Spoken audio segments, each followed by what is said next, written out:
नमस्कार, मी राहुल कुलकर्णी. गाझियाबादमध्ये 3 मुलींनी 14, 16, 18, 19 अशा वर्षाच्या मुली आहेत त्या.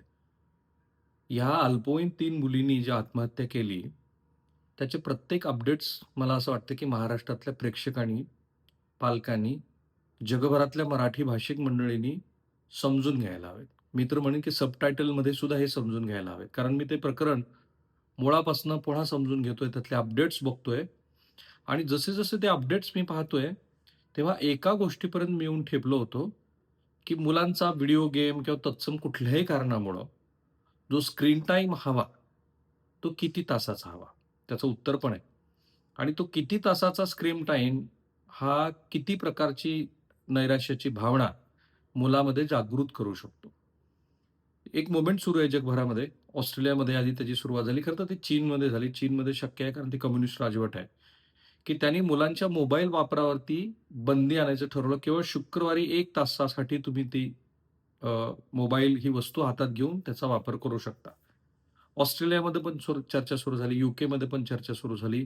भारतामध्ये पण होईल अशी स्थिती आहे. कारण एका राज्यानं, हिमाचल प्रदेशनं त्यासाठी पुढाकार घेतलाय. खाजगी आणि सरकारी कोणत्याही शाळेमध्ये जर मोबाईल आढळून आला शाळकरी मुलाकडे, तर ₹500 चा दंड याची घोषणा हिमाचल प्रदेशच्या मुख्यमंत्र्यांनी जेव्हा तिथे क्रीडा स्पर्धेचा समारोप होता तेव्हा केली. आणि साहजिक आहे त्याची देशपातळीवरती चर्चा होणं अपेक्षित होतं, होईलही. गाझियाबादच्या मुलींच्या संदर्भातले जे अपडेट्स येत आहेत, त्याच्यात कौटुंबिक काही संदर्भ आहेत, जसं की त्याचे जे वडील आहेत त्या तिन्ही मुलींचे, हे स्टॉक ब्रोकर आहेत. आर्थिक थोड्याशा विवंचनेत होते. पण मला त्यांचंही एक आश्चर्य वाटतं, की आपल्या मुली कोविडपासनं पूर्णपणे जगापासून संपर्क तोडतायत. एकानंतर एक त्या म्हणजे 13-16 वर्षाच्या मुली, ह्या खोलीच्या बाहेर पण येत नाहीयेत. तर हे त्यांच्या वेळीच कसं लक्षात आलं नाही, की पालक खूप स्वतःच्याच व्यापामध्ये इतके गुंतलेले होते, अगदी 5 मिनिटाचा सुद्धा वेळ देऊ शकले नाहीत. काही नवीन तपशील आलेत. तर ह्या मुलींनी 9 पानाची एक नोट, सुसाईड नोट स्वतःच्या डायरीमध्ये लिहिली आहे. आणि त्यात त्या भावना आहेत. सुसाईड नोट म्हणण्यापेक्षा त्यांच्या भावना आहेत. कारण त्यांच्या वडिलांनी ह्या मुली पूर्णपणे कोरियन संस्कृतीच्या प्रेमात पडल्या होत्या. इतक्या की त्या कोरियन भाषा पण शिकल्या आणि तिथं जी सिंड्रेला वगैरे सारखी जी कोरियन त्या गेममध्ये किंवा कोरियन ज्या काही चॅनल्समधल्या मालिका असतील त्यातलं ती जी पात्र आहेत, ती पात्रच त्या स्वतः आहेत असं समजत होत्या. आणि तशाच त्या वागायच्या, तशाच बोलायच्या आणि विद्यापीठामध्ये सुद्धा 240 पट कोरियन भाषा शिकण्याची वृद्धी झालेली आहे आपल्याकडे. ह्या मुलीकडे बघून या कोव्हिडनंतर जशा हळू-हळू मोबाईलच्या आहारी जात गेल्या, तेव्हा-तेव्हा तसं-तसं त्यांच्यात कोरियन शिकण्याची भावना प्रबळ होत गेली. त्या स्वतःला कोरियनच समजत होत्या आणि ते अनेक वेळेला, की जे वडील आर्थिकदृष्ट्या चणचणीत आहेत, त्यांना म्हणायचे, की आपल्याला कोरियाला जायचं. त्या दिवशी असं घडलं, की बहुधा त्यांच्या मनात हा राग असावा, की आपल्या वडिलांनी 10 दिवसापूर्वी आपण जे कोरियन टाइपच्या भूमिकेसाठीचं एक YouTube चॅनल सुरू केलं होतं, ते डिलीट केलं. बरं वडिलांचा त्यात दोष असा, की मुली इतक्या मोबाईलच्या आहारी गेल्यात हे लक्षात आल्यावर सुद्धा त्याने एक YouTube चॅनल सुरू केलं आणि त्यातनं इतर ज्या मुली जशा फेमस झाल्या, तशा आपल्या मुली फेमस होतील अशा भावनेतनं त्यांनी 14 वर्षाच्या मुलीला आणि 16 वर्षाच्या मुलीला मोबाईल आणून दिला. काय झालं? त्या मुली आणखीन त्या कोरियन मालिकेंच्या आणि कोरियन भाषेच्या आणि कोरियन संस्कृतीच्या प्रेमात पडल्या. त्यांना हे कोणीही सांगितलं नाही, की जर कोरियातली आजची स्थिती बघितली, तर ठीक आहे म्हणजे नॉर्थ आणि साउथ कोरियामध्ये south Korea is far better. म्हणजे जेव्हा स्प्लिट झाला तेव्हा north Korea was far better. South कोरियामध्ये पर कॅपिटा उत्पन्न चांगलं आहे. जपानपेक्षाही ते चांगलं आहे आणि त्यांची उंची पण शारीरिक बघितली तर 4 इंचांनी मोठी दिसते आपल्याला. तुम्ही सहज व्हिडिओ काढून बघितलं तर लक्षात येईल तुम्हाला. आणि सगळ्या घरामध्ये ही जी कोरियन क्रेज आहे, तर असं साधारण वाटू शकतं ना, की तिथे इतकी गुडी-गुडी वातावरण आहे, तर कोरियामध्ये सगळे लोक आनंदी असतील. नाही.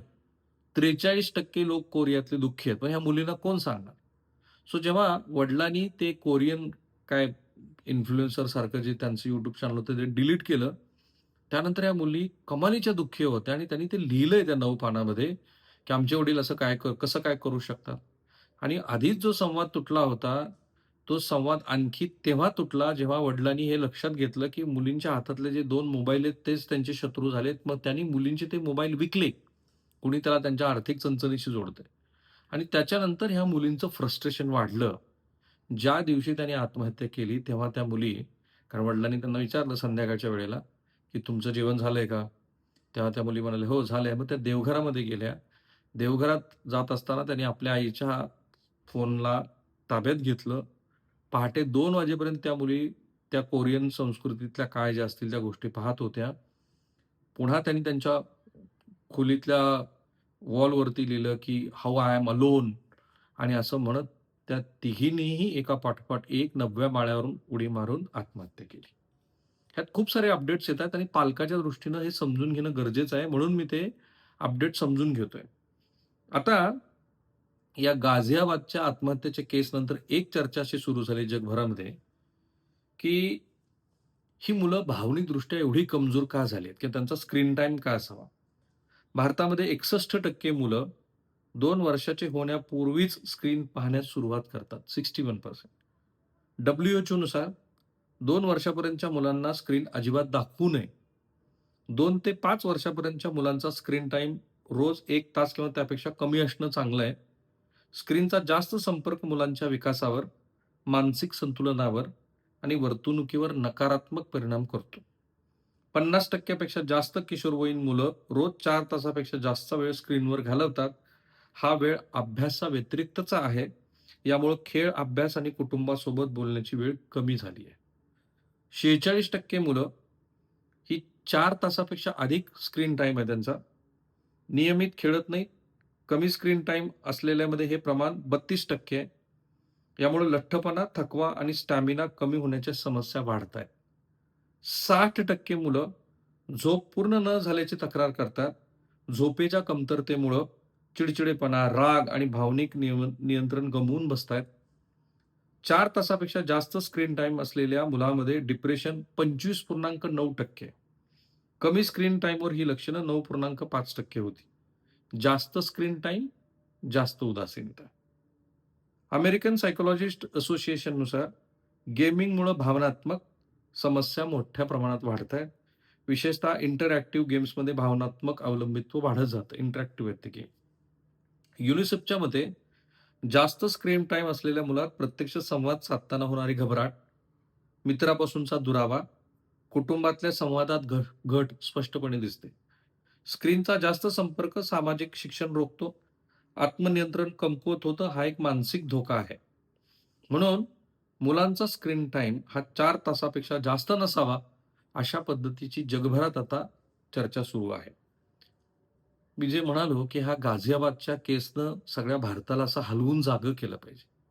मुलांनी पण हे समजून घेतलं पाहिजे, की पालक तुमचे शत्रू नाही आहेत. ते तुम्हाला तुमच्या हिताच्याच गोष्टी सांगतात. पण प्रत्येक घरामध्ये आता हा जो मोबाईल फोनच्या स्क्रीन टाईमचा विषय आला आहे. कारण आत्ता ह्या ज्ञानवर्धक व्हिडिओ पाहणं किंवा शिक्षणासाठी मोबाईल फोनचा वापर करणं किंवा डिजिटल गॅझेटचा वापर करणं ही खूप सामान्य बाब होऊन बसलेली आहे. आणि एआयच्या जगामध्ये तर आता ते प्रमाण आणखी वाढेल. प्रश्न आहे ते त्या नियंत्रणाची जी पातळी आहे, म्हणजे व्यसनाधीन होणं आणि असलेल्याच डिजिटल प्लॅटफॉर्मचा ज्ञानार्जनासाठी वापर करणं. जसे आता तुम्ही हे व्हिडिओ बघताय किंवा आणखीन खूप साऱ्या गणितीय प्रमेय, जगभरामध्ये चाललेलं संशोधन ते बघताय. Nothing wrong in this. पण तो जो स्क्रीन टाईम आहे, तो अशा ज्या भावविश्वात आणि खास करून ज्यावेळेला तुमच्या शरीरामध्ये बदल होत आहेत, हार्मोनल चेंजेस होतात. त्या काळामधला हा जो बदल आहे, तो मुलांना पालकांनी आणि मुलांनी पालकांचं ऐकून समजून घेतला पाहिजे. अन्यथा जे काही घडले गाझियाबादमध्ये, प्रचंड अस्वस्थ करणार आहे आणि त्यातनं असं दिसतं आहे, की भारतासमोर इतर कोणत्याही वैद्यकीय व्यवसायापेक्षा मानसिक आधार देणाऱ्या वैद्यकीय व्यावसायिकांची गरज ही कित्येक पटीनं वाढलेली असेल लवकरच.